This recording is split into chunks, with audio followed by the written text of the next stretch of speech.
mes frères qui ont eu l'idée de venir en Russie, que ce n'est pas une mauvaise idée, au contraire, c'est une très bonne idée. Ils sauront s'y plaire, mais qu'il faut avoir un mental d'acier et se fixer des objectifs à atteindre avant de quitter le pays. Parce que si on vient ici sans savoir ce qu'on veut faire et ce qu'on va faire plus tard, alors on court dans le sac. Puisque peu importe le choix que tu vas faire dans la vie, il y aura toujours le bon et le mauvais côté. Alors si en arrivant, tu choisis le mauvais côté, c'est à tes risques. Alors, salut mon frère, comment tu vas? Je vais bien, merci. Et toi-même? Ça va, ça va, ça va, ça va. Alors, est-ce que tu peux te présenter à la communauté qui te regarde et nous donner un peu ton nom et peut-être combien de temps ça fait déjà que tu es ici en Russie? Alors, salut à tous. Moi, c'est Tamtoun Zali Beaupré. Ça fait environ 3 mois, presque 4 mois que je suis ici en Russie. Et pour le moment, ça va, ça va. Il n'y a rien à ajouter. Je fréquente, je suis en PATFAC, je suis encore à niveau PATFAC à Gros. Ouais. D'accord. Donc, la PATFAC, c'est l'année de langue, si on comprend bien. Tout à fait, tout à fait. C'est l'année où on essaie de nous initier à la langue russe. D'accord, d'accord, je comprends parfaitement. Alors, est-ce que tu peux nous dire comment est-ce que tu fais pour vivre en Russie depuis que tu es arrivé ici là?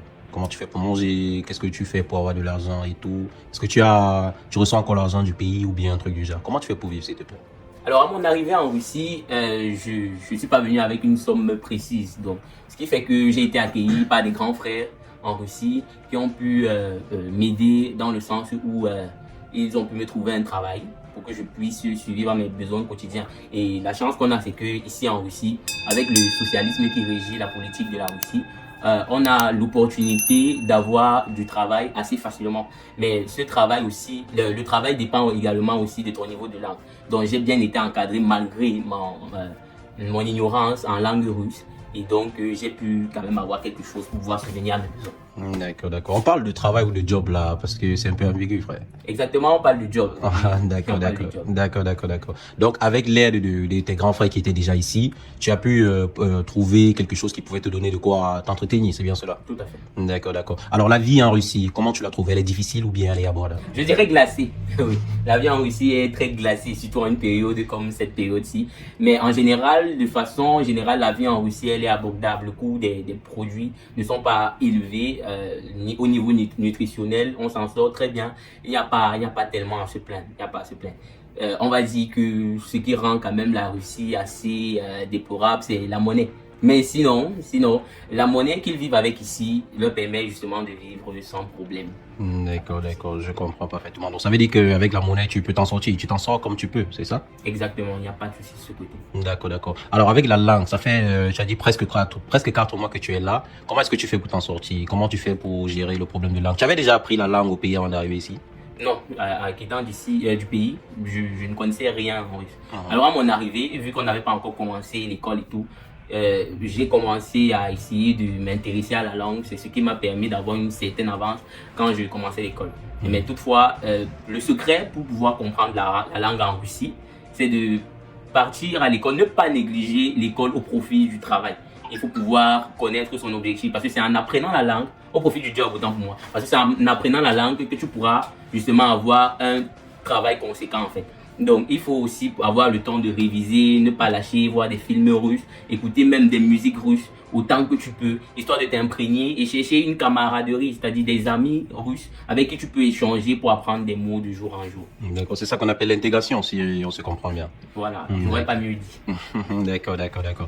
Et à l'école, vous finissez avec les études. Ça se passe comment ton programme d'école avec ton job que tu fais? Comment est-ce que tu finis tes cours? Est-ce que après tes cours, tu pars directement travailler ou bien est-ce que tu manques souvent les cours pour aller jobber ou bien essaye un peu d'expliquer comment tu gères entre le job et l'école, s'il te plaît.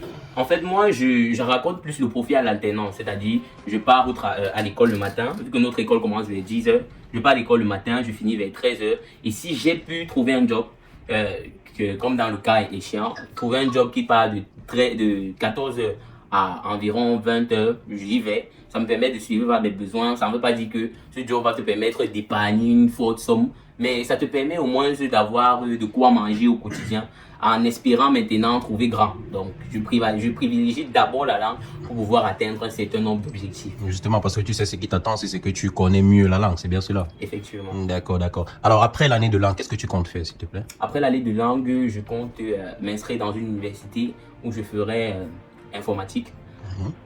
À défaut, parce que c'est encore ambigu, c'est encore partagé, à défaut, je vais continuer avec mon master en comptabilité. La comptabilité, donc tu es comptable de formation. Effectivement. Et l'informatique, c'est quoi? C'est une passion ou bien c'est également quelque chose que tu as appris dans le tas comme ça? C'est un truc que j'ai appris dans le tas et que j'aimerais développer. D'accord, d'accord. Donc, et dans ta ville, tu as la possibilité de pouvoir faire cela ou bien tu comptes changer de ville également? Donc, dans ma ville, j'ai la possibilité de pouvoir faire cela. D'accord. Et tes projets après, peut-être tes études ici, là. Bon, si c'est que tu fais informatique, forcément tu vas chasser un bac à live d'abord, c'est bien cela. Tout à fait. Et après, bon, si c'est que tu continues en comptabilité, tu auras également un master. Donc, après tes 2 diplômes, celui que tu auras en premier, qu'est-ce que tu comptes faire? Rester en Russie, bouger d'ici ou bien qu'est-ce que tu as prévu? Bon, déjà, peu importe celui que j'aurai en premier, je compte avoir les deux. Ça ne souffre de rien.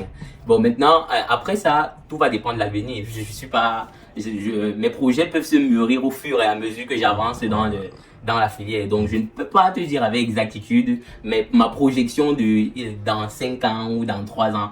Donc, ça reste un peu ambigu. D'accord, d'accord, d'accord. Je comprends parfaitement. Et la Russie, tu apprécies la Russie ou bien? Non, la Russie, c'est un magnifique pays avec une population très chaleureuse ils ne font pas dans l'hypocrisie et pas dans le racisme. Ils savent être accueillants, mais ils savent aussi se montrer fermes dans leur façon de faire et très objectifs. D'accord. Et tu as parlé des jobs tout à l'heure. Quels sont les différents types de jobs que tu as eu à faire ici? Si tu peux nous faire part de cela. Bien, comment est-ce que tu fais pour pouvoir gérer ça? Alors moi déjà, en arrivant en Russie, j'ai eu à travailler dans un chantier de rénovation où il fallait détruire un bâtiment pour en construire un autre, ou bien améliorer un autre bâtiment. J'ai eu à faire dans des travaux de vitrage où il fallait porter des vitres, déplacer des vitres pour les envoyer ailleurs en fait. J'ai eu également à travailler dans une entreprise de peinture où il fallait peindre des fers en fait. Oui, donc le travail en Russie n'est pas dur, mais ça demande un grand mental, beaucoup de persévérance aussi. Parce qu'avec le climat qui varie de jour en jour, et surtout à une période comme celle-ci, c'est-à-dire l'hiver, il faut vraiment avoir le mental pour déjà se lever de son lit et aller au travail. C'est ça le plus compliqué. D'accord, d'accord. On voit beaucoup qui n'ont pas la force de se lever chaque jour pour pouvoir aller travailler. Ok, alors dis-moi, mon frère, s'il te plaît, à part les jobs et tout, tu as une passion, quelque chose que tu fais que tu penses que ça peut te donner plus tard? Oui, effectivement, j'ai une passion. Si se dirige, en fait, je vais dire, j'ai une passion et j'ai un truc dont je me suis découvert. Donc, la passion, c'est le football. J'aime beaucoup le football. Et j'aimerais aussi avancer sur ce chemin-là. Déjà, je m'entraîne. Donc, Justement, parce que justement, j'aimerais savoir, parce que puisque d'ailleurs, je t'ai vu également aller courir et tout. Est-ce que tu es avec un club ici où tu penses que tu peux t'en sortir? Effectivement, je suis dans un club, mais qui n'est pas encore assez élevé, puisque je fais aussi mes débuts.